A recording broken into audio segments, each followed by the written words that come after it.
Hi అండి, good evening. So one more mini vlog. ఇది వచ్చేసి సండే మార్నింగ్ అండి. సో సాటర్డే అనేది 7 వారాల వ్రతం 6th వీక్ అయితే చేశానమాట. సో దానివల్ల బట్టలు అయితే ఆ రోజు వాష్ చేయలేదు. ఇంకా సండేకి అయితే బట్టలు అయితే ఎక్కువైపోయినాయి అనమాట. సో మార్నింగ్ అయితే స్టార్ట్ చేశాను. మ్యాట్లు కూడా కొన్ని నానబెట్టానండి. సో ఇంకా అవన్నీ వాష్ చేసి బ్రేక్ఫాస్ట్ వచ్చేసి ఈరోజు చపాతీ అండ్ చికెన్ కర్రీ అనమాట. సో అప్పటికే 10 అయిపోయింది బ్రేక్ఫాస్ట్ అయ్యేసరికి.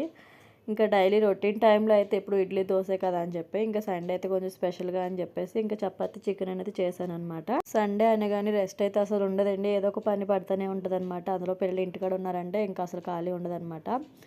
సో ఇక్కడ ఏంటి భోజనంలో కూర్చున్నారు అనుకుంటారేమో. ఇంకా చేంజ్ అయితే పిల్లలు కొంచెం సేవ్ చేశారనమాట. సో అదైతే ఈరోజు ఓపెన్ చేద్దామని చెప్పి చేస్తున్నారు. వాళ్ళ ఆనందం చూసారా. నేను ఓపెన్ చేస్తా అంటున్నారు.